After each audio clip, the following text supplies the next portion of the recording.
I want an old-fashioned house and an old-fashioned car, an old-fashioned millionaire. Alrighty then, okay. So this is going to be the David Bowie movie reviews part 3 / a Halloween idea. Now firstly I'm going to do the Halloween idea, which is the Thin White Duke / Sound and Vision Tour Halloween look. The Sound and Vision Tour mostly because there's like light, because the Thin White Duke is really plain, but on the Sound and Vision Tour it's like the Thin White Duke reimagined, because it's like the same thing but with just a little bit of like teeny tiny bit of makeup. But the Sound and Vision Tour I chose specifically because the Sound and Vision Tour and the Station to Station or ISLR Tour, which I both like each of them equally, just because I think them two tours had some of the best arrangements of the songs that were ever performed, besides the Outside / Earthen Tour, obviously, which was my favorite era of tours. But anywho's, so back to the DVD tutorial on how to look like the Thin White Duke / Sound and Vision Tour look / Halloween theme look. Now the Sound and Vision Tour, which I also like to call the Tour of Lies, specifically for this reason. But I'm afraid that it probably will be the last time that I'll be doing these songs. Why you always lying? Oh my God. All the lies. All the literal lies. Because as we all know, he performed those songs later in life, so that was pure lies. But that's not the point. We're just going to move on and act like it wasn't the Tour of Lies, and we're going to continue with the makeup tutorial and the look. And obviously I'm going to put on the outfit and then I'll come back, so we're going to do that and then we're going to come back. But now, firstly, disclaimer, my makeup is already like on my eyes, you can see that, because I tried this look one time just to make sure that I could get it and do it, so there's that. And also, disclaimer again, I'm not a professional makeup artist, I'm not trying to be professional, so we're not going to use concealer, contour, blah blah blah, because I don't wear makeup and I don't have any of that. And I don't do that, I just don't really care about makeup all that much. I mean, what is the point of makeup? So, anywho's, so we're going to do this look, and we're just going to use some cheap, crusty, dusty makeup, and this thing that I found, this makeup kit that I found in the literal dollar store, just because.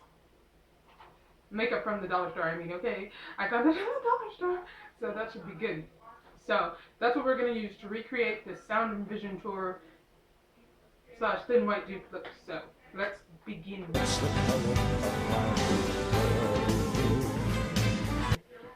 Firstly, what you want to do is, you really want kind of sort of dark, what do you call it? I'm not a makeup person, so I don't know, but you want the little black line under your eyes and over your eyes, and you want your mascara to be extra, because that's really what he did. You get the point. So when it's done, you will see how that looks. Then you do the mascara and the eyeshadow, so we'll move on to that. But first, we're going to go like this.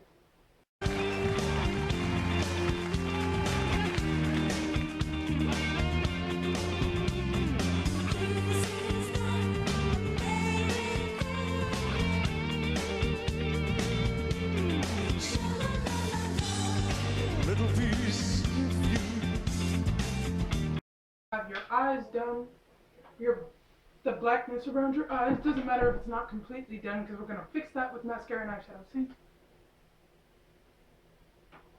Don't know if you can see that properly. If you can't, then oh well. But anywho, so that's what we're doing. So now that you have your eyes completely done, you want to get some gold / light brownish eyeshadow and just kind of a little bit of gold brown eyeshadow and just kind of blend it out. The little piece in me will joy. Oh, this is not America. So now that you have your Cleopatra eyes all done, see, I don't know if you can see, but now that you have that done, you're going to take your mascara. You're just going to go so you can make your eyes nice and black and look bigger, or whatever they call it. Blossoms fail to bloom this season. Promise not to stay too long. Oh, this is not the miracle. There was a time, a storm and blue song.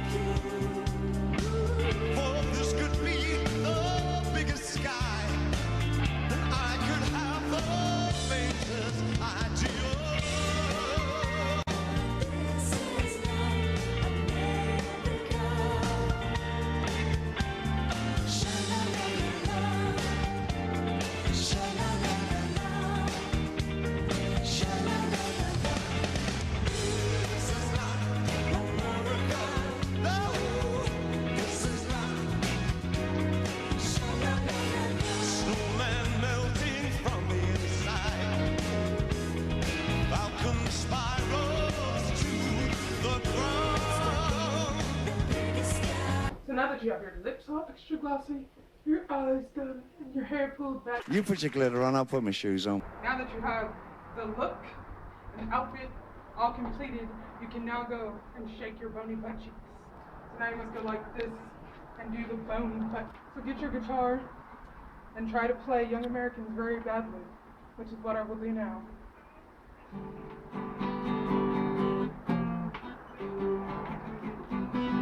It's not a joke, I can't play this guitar. Everybody knows what you do. You go like this. Go like this. You go like that. And then you summon him. What? I know, summon from beyond the grave, right? Summon anything where you go like this. Summon your children's father from beyond the grave. Doodle-doo-doo-doo-doo-doo. Bippity.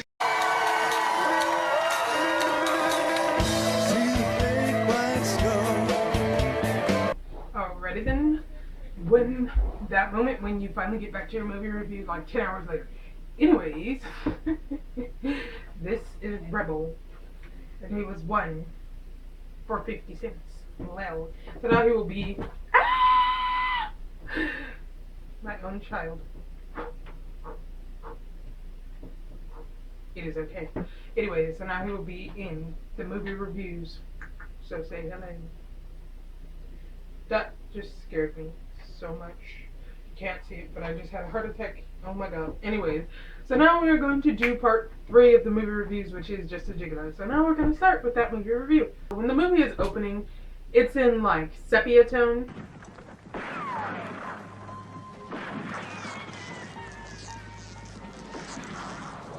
And you see all these, like, it's like a war, how all war movies start, basically.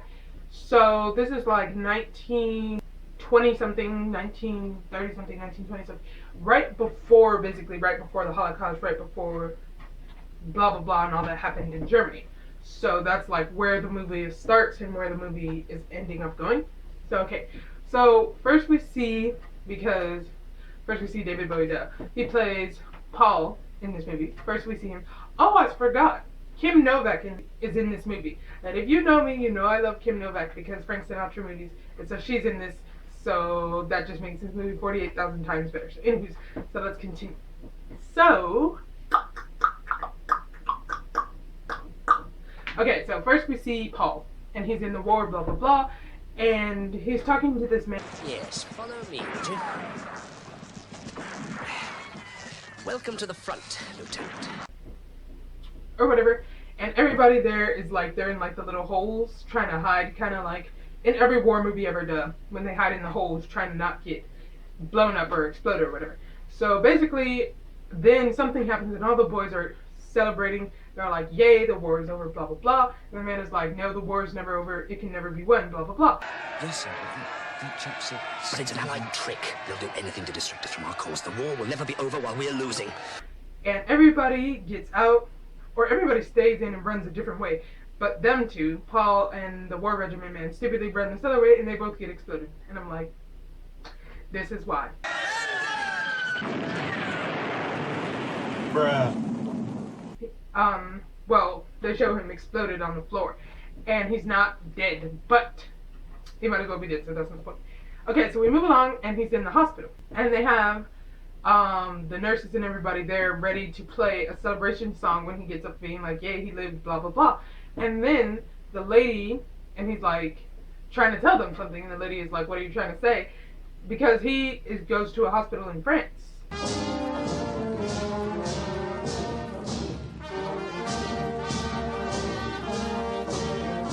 But the thing is, he was German. So he's in the hospital in France, and the lady's like listening to him, and they keep saying "Parle allemand," and they're like, "Is he German?"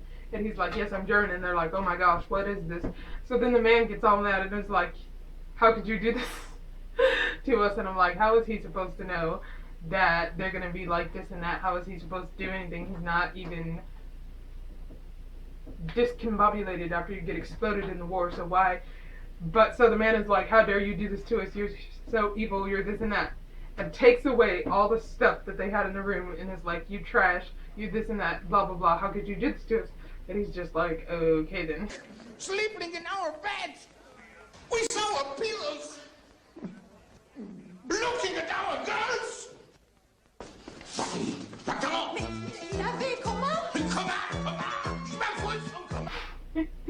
So eventually, he is trying to get back to Berlin. So he asks this man where to go, and he's like, the man is like, take this train, even though you should never trust random hobos that tell you to take the train. In this movie, it turns out to be a good decision to follow the hobo man on the train. And so he goes on the train, and he finds a little pig. And I'm like, you stole that little pig? Because I'm pretty sure the people on the train didn't say he could have the little pig. But he steals the little pig anyways. So he takes the little pig, and then he gets back to his hometown, and they're playing the Revolutionary song, or whatever it's called. I think that's what it's called, the Revolutionary song. And the girl that will become important later is singing in the middle of the street, and she's like, this hobo girl that likes him for whatever reason, and she's doing the most. And so he's holding his little pig. And all these thirsty hobos are like, share. And he's like, oh my god, stop.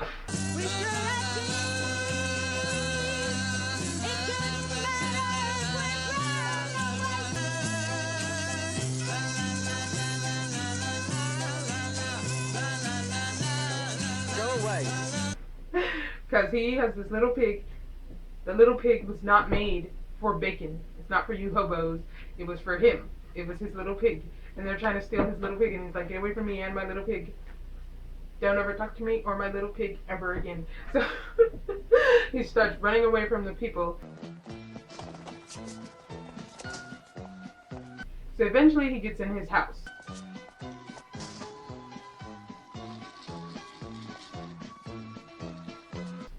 But the thing about this is it's supposed to be like a couple years later after he gets back home.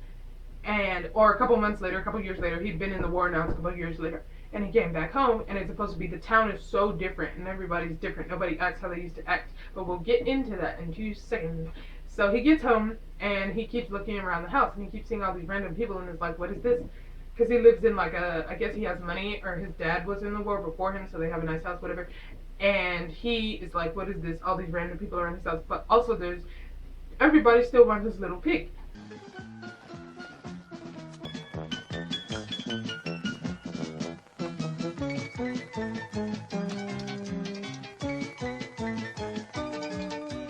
So eventually he's looking for his mom, and he finds his aunt, and she's like, we have no room for you, you random hobo, but this pig, we can take your little pig and make some bacon. All the rooms are taken, but I think we could find some space for your pig. Aunt Hilda. Because she doesn't know that it's him, because he was gone for so many years, and he's like, how could you do this to me? But she's like, oh my gosh, it's you, blah blah blah, we thought you were dead. He's like, where's my mom, this and that, blah blah blah. And she's like, well, your mom is working, which is thoroughly implied, because in this movie, basically, since the war happened, everything went to trash. That's it. That's what happened after the war happened. So basically, he was like, how could you do this to me? Why is she doing this? And she's like, well, duh, she had to do something after they told her you were dead, blah, blah, blah. So he's like, why do you do this? So he goes to find his mom. And then she's at her job, crying in the dirt, being like, my son, life is so horrendous. And she sees him, and she's like, no, I must be on drugs. This isn't true. My son is not here. My son died a long time ago. Oh my god. The hallucinations are Blah, blah, blah. And he's like, no, I'm standing right here. And she's like, oh my god. But so basically, he was like, why are you doing this, whatever. And she's like, I had to do something after this and that, after the war happened. So eventually, she tells him that his dad is, well, he was like, I brought a little pig back. And she's like, if your dad hears that all you got was a pig, he's gonna have a heart attack and have another stroke of paralysis. Basically, his dad is gonna die, even more than he's already died. I brought a pig home. A pig? It's just a family quarrel. It's so boring. Oh my boy, if your father hears that all you brought back from the war is a pig, he'll have another stroke of paralysis. Another what? So his dad is paralyzed. How long has it been like this? So basically his dad is paralyzed, and he's like, okay, why? But he promises his dad that he will be proud of him in the end. Father, we may have been defeated, but we haven't lost the war. Sold-out politicians stabbed us in the back. So that's foreshadowing, y'all. So eventually we get to the next day, and they have him supposedly having war flashbacks. I guess that's what it's supposed to be. But in reality, it was just the same hobo girl singing in the streets. She was throwing snowballs at his window.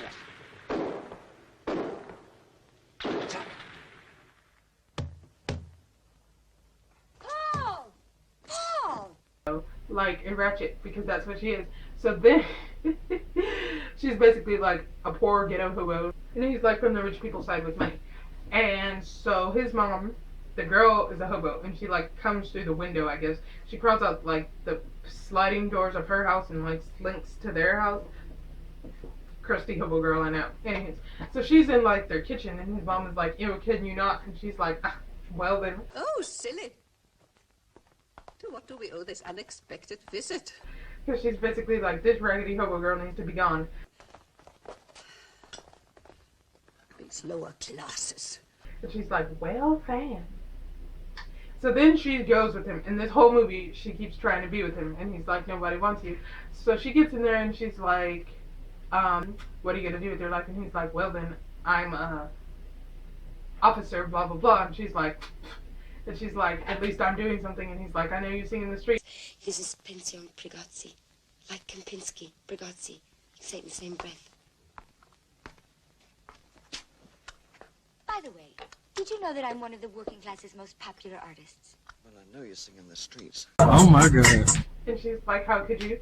And basically she leaves because she's insulted that he called her a crusty hobo, because that's what she is. She's the equivalent of a hobo, because she not works, but she sings in the streets, so she's a hobo. But she's like, my career is going to take off. How dare you call me a hobo?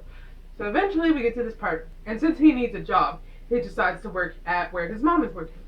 But I guess it's too hot, and he's dying of heat stroke, and was like, I can't do this.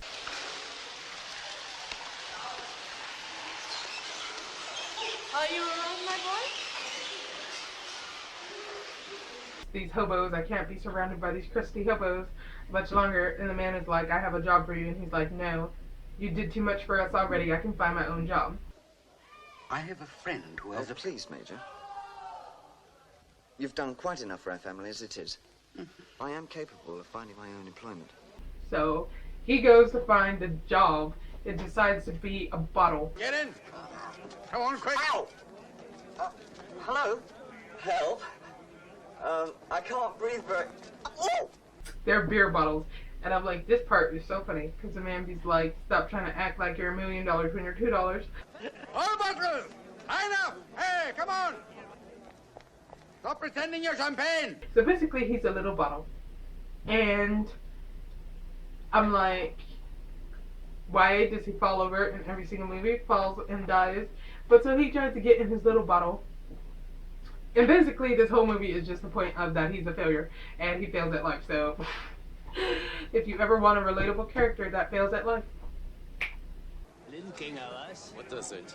It's going. Miss Wilson. Fail at life. So then he has his little bottle job. And there's this lady. And she has 2 dogs. And she lives like in the upstairs part of their house. She lives upstairs in her house. And his aunt is like, give the lady upstairs these little flowers. So he goes to take her flowers. And like any nosy hobo, instead of just dropping her flowers there, he starts looking around at her stuff, being like, oh my gosh, this lady has money.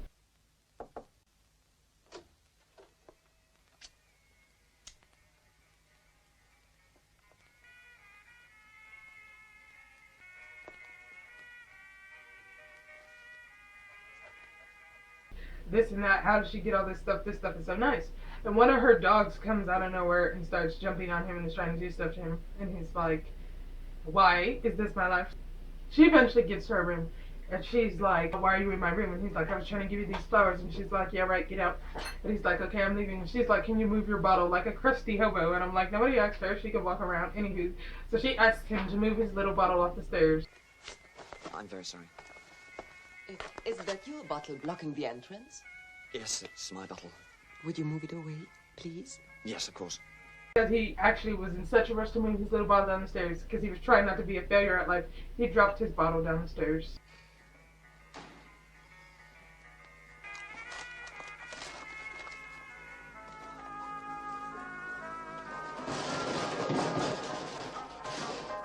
And broke it.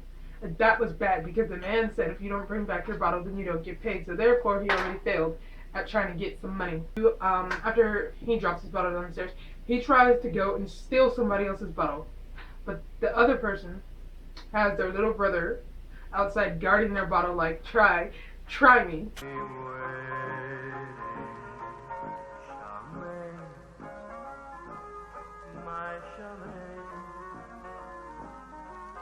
I wonder when bluebirds are mating, will you come back again? So he gives up on trying to steal their bottle. So basically we have him back in his room. And the same hobo girl, Silly, now she's trying again to be with him. So she crawls through the window. That's Guinea in the background if you can hear that little squeaky noise. I would just retrieve Guinea. Guinea says hello. So after she crawls in through his window, she's all trying to do all this stuff, trying to get him to be with her, and he's like, you're a skank, I don't like skanks, and she's like, well then, insulted because he called her a skank. So she's trying, again, still trying to be with him, and he looks up at the ceiling, and she's like, what are you doing? And he's like, I'm looking at the stars, and she's like, well then, because nobody wants her, and she's thoroughly insulted that nobody wants her. Beautiful they are, aren't you? So he goes like, go away, I'm looking at the stars. And she's like, whatever. And so she's basically like, eventually you'll stop acting like that and be with me. So she jumps back over the balcony. It goes back to her house. Someday you may see another beautiful German star. Me.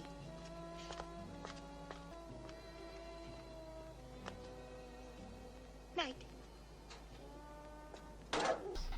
Like a hobo. So she goes back to her house. And while he's staying outside, he notices the lady upstairs that he gave the flowers to. He thought she was a rich lady. He thought she was a rich, self-respecting rich lady. And he was like, oh my gosh. Hello again, my dear. Are your services available this evening? And he's seen her with the customer.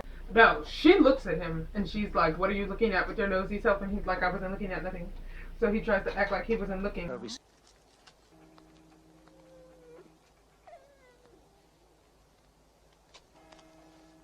So he goes back in his house like every nosy person ever when they get caught being nosy. And he starts typing, but he's typing. And you know he was straight up about to be spilling the tea.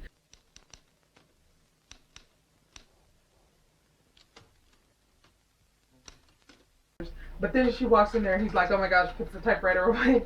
It's like, oh Jesus, she caught me. And she's like, come in my room, let me tell you something. And he's like, you know, your room, disease everywhere, because now he doesn't want to be near her because he thinks she has a disease. Paul, won't you stay for a moment? I'm really rather busy. Sorry. Please. Sit down. Very well. And he's seen her with the customer. And he's like, I've seen you. And she's like, and he's like, aren't you ashamed? And she's like, once you learn to be like me, you're never ashamed of nothing. And he's like, how could you do this to yourself? I thought you were a self-respecting, beautiful woman. Because he is a self-respecting woman. Self-respecting. So she's like, do you see all this stuff I have? And he's like, well, blah, blah, blah. And she's like, see, the only way you can get all this stuff is by being like this and that.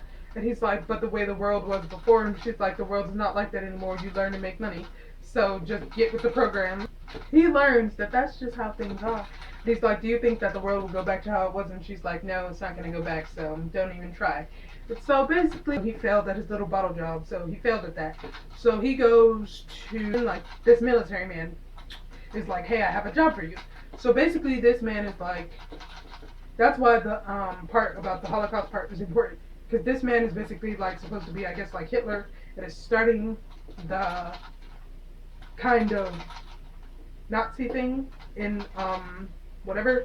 That's what he's starting. because he tries to tell him his ideas and his plans for the future, and he's like, everybody's gonna have blonde hair, blue eyes, blah blah blah blah blah. So that's what he's doing. He's like, no women, no children, blah blah blah blah blah. So that's what the man is doing. So he goes with the man. Stupidly goes with the man. So he goes with the man, and the man is like, okay, so you're gonna live with me in this place. And he grabs his hand, and he's like, can you not? We have the chance to realize the dreams and ambitions of our forefathers and to rid our society of the garbage and grime of our time. It involves the atrophy of some of the finest and the essential things of mankind. Captain Kraft, my hand. It hurts. And holds his hand all tight like a crazy person, and is taking him down the train tracks. And I'm like, this is how you get hit by a train and die, but that's no point. So he's taking him down the train tracks, and the train comes, and he's like, oh my gosh, and they jump inside this empty train, which is, I guess, basically where the man lives and keeps all his boy slaves. Yes, that's what we're going to call them. What are we going to call them? Let's see. His boy servants. That's where he keeps them all, so that's what they're doing. All the boys in there. So, so basically Paul is his new boy servant. So he has him there, and he's living like a decent life, blah blah blah. But the man's old boy servant comes back and is like, how dare you think you can just replace me? It is all up in his feels and insulted. So Paul decides to do the stupid thing and be like, if you're gonna talk to me, you need to call me this and this and this, and be like, I have this and that. And so the man punches him in the face, and I'm like, see? When nobody cares about you, you get punched in the face. You swine. I beg your pardon? Because of your rosy cheeks, I know you think you're pretty enough. And if you wish to address me, you'll do so correctly. My name is Lieutenant Paul Ambrosius von Prishgodsky. Do you think you can jump into our bed? Ambrosius! I show you! You! Otto? So he's like, my nose is broken, how could you do this?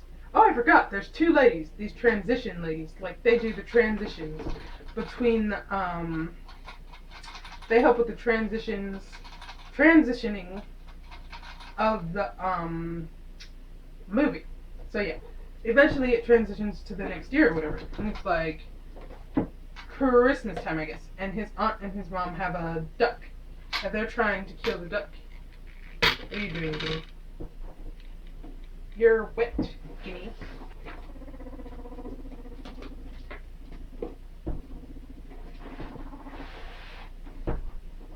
Okay, so his mom and his aunt are trying to kill this duck. And so basically the man is like, I'll kill the duck, blah blah blah, because now he goes with the man everywhere. So now that's what he does. So he's like, I'll kill the duck, and the man goes to kill the duck, and they get in a conversation, and the man is like telling his ideas. It's like, women are this and that, blah blah blah, they're inferior, blah blah blah. And of course, so there's Silly, and there's his mom, his aunt, and this other lady, the lady who lives upstairs. They're all like, men are so stupid, this and that. So basically everybody gets in a fight, and he's like, why do you do this? Paul leaves. He's like, I'm leaving, this is so slow. So he leaves, and Silly, she follows him outside, and it's like, where are you going? Over Battery Park. Then the floodlights over. Reach for a store. I want to look at this scar. Okay, so eventually we get to this part. And now Silly has a job, and she's like doing things now. Now she's not just freely out in the street for no reason. So now she is doing things. So she works at this little, like, I don't know what you would call it, but she works at like this little place. So Paul goes to see her. And when he goes to see her at the little bar place, she's singing a song. She's like, female empowerment, blah blah blah, and he's like, yes, best friends for life. Young ladies who plan and scheme to get rich will become homemade. Girls that don't care about men and kick them down the stairs, because she's like, oh, girls who go after money are this and that, blah blah blah blah blah. And and he's like, yes, empowerment, blah blah blah blah blah. So then him and her go talking, they're like, life is good, blah blah blah blah blah. So then eventually we get to the point where she is doing her performance, and he's like, what? Because she changed her tune now that some rich man found her. A little tired of waiting. And now she's singing about wanting a man to come and find her really quick. And he's like, how could you do this? You're such a hypocrite. You don't even care about the feminist rights. And she's like, she's just doing her thing and she's singing her song. And he's like, how could you do this? You don't even care about blah blah blah. Basically that girl that's like, how dare you do this to female empowerment? You set us back 50,000 years. So basically she does her little song, which is really good. She can actually sing. She sings really good. Besides the fact that her character is really annoying. Like, she's kind of annoying at some parts, but at some parts she's really, really cute. But at some parts you want to punch her. Eventually we get along. So we're getting along. And, or we're going along. Getting along, going along, what are we doing? So we're going along, and she is getting married to a rich man, a rich prince. And she's like, she takes Paul to this mansion. And he's like, why are we here? Doesn't somebody live here? How can you do this in somebody else's house? And she's like, oh, whatever, he's not gonna come back, whatever, it's fine, it's good. And he's like, but she's like, it's okay, so whatever. So they go in his house, but they're by the fireplace, and he keeps trying everything possible to get her away, get away. So he's like, it's too hot, and she's like, this is why I said this movie, The Man Who Fell to Earth 2.0, because everything, he's affected by legitimately everything in his life dies for no reason. Anywho, so he is like, it's too hot, and she's like, okay, let's go upstairs.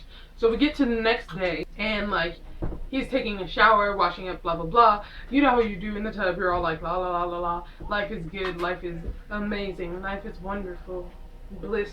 And so basically the man that's the prince comes back and is like, hello, and he commits a jail fail. He dropped the soap. Good morning. Good morning. Slept well? Very. Mm-hmm. Why? Why? Why? Fail. Literally dropped the soap.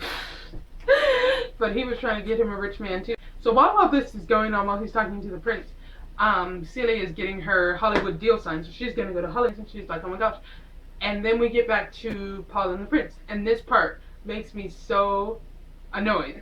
Specifically for the tease and trolling. Because he's like, I think I'm clean, can I get a towel? And the prince is like, oh yeah, you can get a towel. It gives him the tiniest towel in history. Yet we see no butt cheeks. Yes, of course.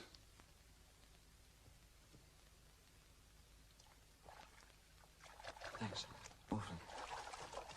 I've known Silly for a very... What is this? I'm insulted. I am personally insulted and offended. Where are the butt cheeks? I'm not even being a pervert, I'm just saying. If you're gonna go like flish, then I should see some butt cheeks. Like, seriously. It is.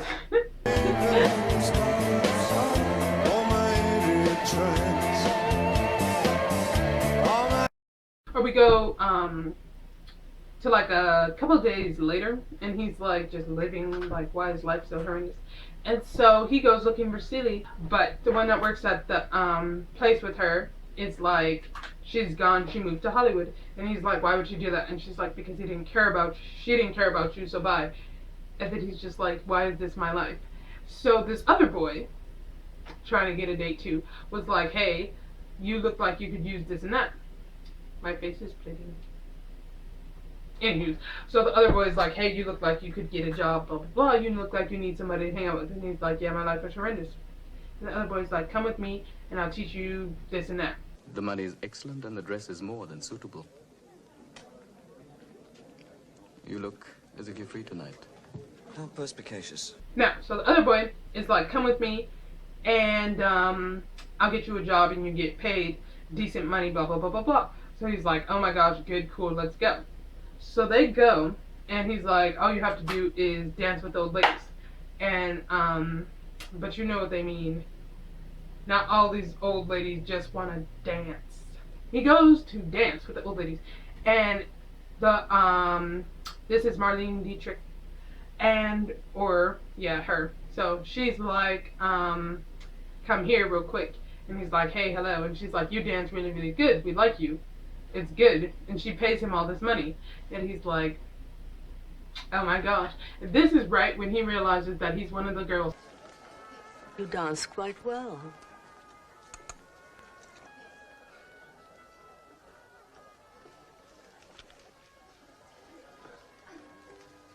Because literally he just accepted money for dancing with the old lady.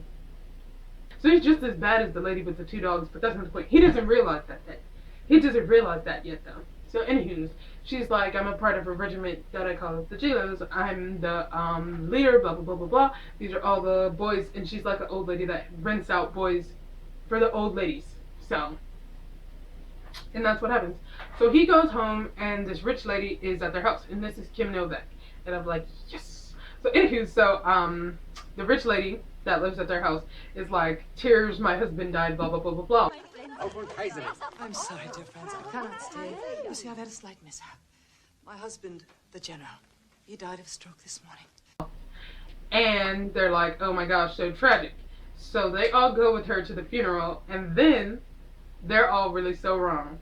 Because then at the funeral, because the people, I guess people hated the man, her husband, people hated her husband. So they start shooting at her husband. Everybody there is like, bye. No, not about to be a part of this. And they start running. They're literally gone. 50,000 miles down the road, gone. Move faster, move faster. Come on! Hell no! To the no, no, no! Hell to the no! Hell to the no! Don't even care about him, his body, his coffin. They just fling it down the church thing, and all of them are just done, gone, by. And I'm like, see, this is why. So Paul and the lady, Kim Novak, they go into the little church. And this is how she got him to be kind of like her little, we'll call him a boy servant again. So that's how she got him to be her boy servant. So he goes with her, and he's like, oh, this and this and this. And she's like, can you do this and this and this and this if I pay you? And he's like, okay, so yeah. But he's like, do this and this and this. And he's like, okay, I'll do whatever you say. So they get to the house. And she's asking him to do all this stuff. And he's like, I'm not doing that. And she's like, I said do it. And he's like, I'm not doing that. And I'm like, worst boy servant ever. Like, what is the purpose of you? You fail. I feel like a puppet. Is it not enough that I'm staying with you? Do I have to be subjected to this embarrassment as well? Just relax, Paul. Try walking. Yes. Now try a little bit of a tilt to your head. Just a touch. That's better. It's marvelous. Now, try putting your hand on your stomach as if you had a gastric ulcer. And smile. Like this. How do I smile with a gastric ulcer? Look, let's stop this. No, she's like, leave, and he's like, gladly. So he decides to leave because he can't with her of being her boy servant anymore. And she's like, failure. So he leaves. So Celia is doing her little movie. And he goes to see her little movie, and he's like, tears, because he eventually started to like her, I guess, or whatever. So basically, eventually, he gets invited to her and the prince's wedding. And so that's what happens. But while all this is happening, all this extra stuff in the movie is happening, the man that was with him before was planning and plotting all these different things. So like I said, they were planning out the like kind of pre-Holocaust era type soldier thing. So he's getting all his little soldier boys together to do all this stuff. So that's what that man is doing. And so basically we get to a point where he re-meets the old lady after he hadn't seen her for a long time. Kim Novak, he re-meets her. And she is still trying to be with him because she liked him as her boy servant. Even though he failed as a boy servant, she still liked him as a boy servant. So she is like, I'll pay you this and this and this because my husband wants babies. And he's like, I may do this and that. He's basically like, I may be a skank, but I have standards. I may be a gigolo, Frau von Kaiserling, but I'm not a whore. And she was like, oh please, you gave up those standards when you decided to be a skank. And he's like, well then. But yes, he is a skank, but he has standards. He is a hooch with standards, okay? Hooches can have standards too, don't be judgy. Don't judge. He basically agrees to have babies for the old man. But when it gets time to have the babies with the old man, the man is like 968 and he's like, oh my god. Oh my god. And I'm like, the old man is like, go on then. Watching them like, And he's like, I can't do this, and leaves. And then the old man gets up and is like, where's my children's father going?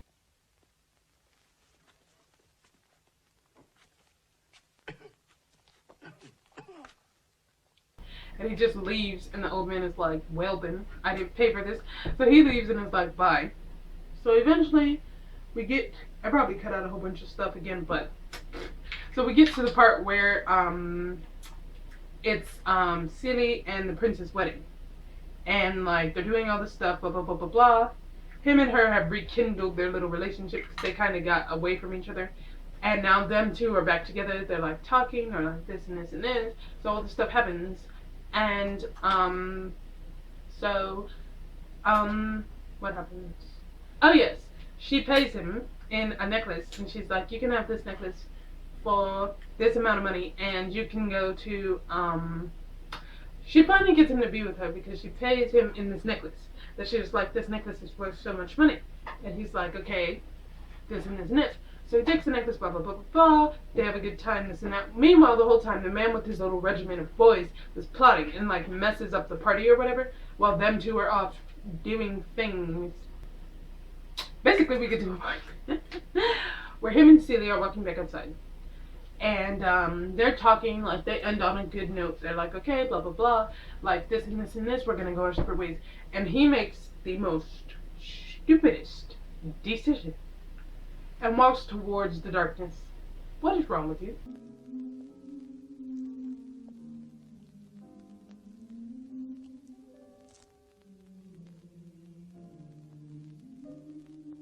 Why are you stupid? What are you doing? So he walks towards this darkness. And we all know what happens next. So he dies because he was stupid and decided to walk towards darkness. And I'm like, this is literally why you died, being so stupid. Why are you stupid? So he walked towards the thing, and he got shot and died, and I'm like, could have seen that coming from 40,000 miles away, because, I mean, he was really stupid.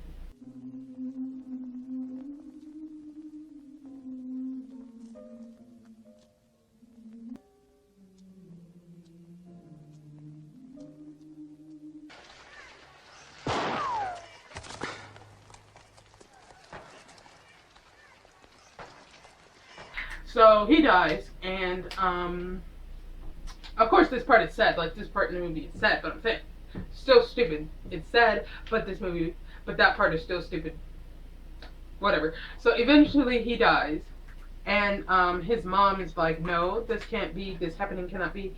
But she's not saying that because he died. She's saying it because of what he's wearing, and he's wearing like a Nazi outfit. And she's like, he never would have did that. Why did they have him in this outfit? He never would have agreed to this.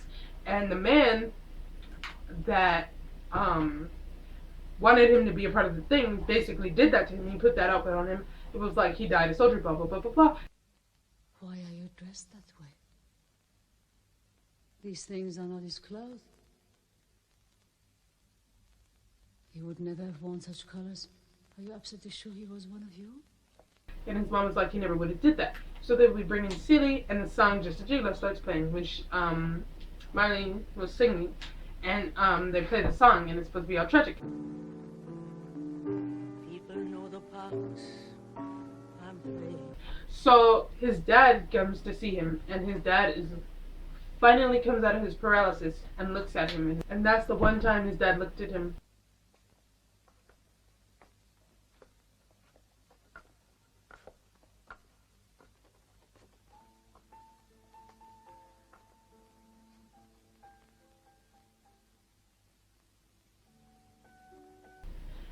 But the two ladies that are always walking were like, see, that's basically they're judging, life judges, and they were like, we knew that's what he was gonna do, ha ha ha, that's her skank child. And he's like, why is this funny? But so basically at the end he dies, spoiler alert. And that was the review for Just a Gigolo. Lel. Any questions? Let's play some music and dance.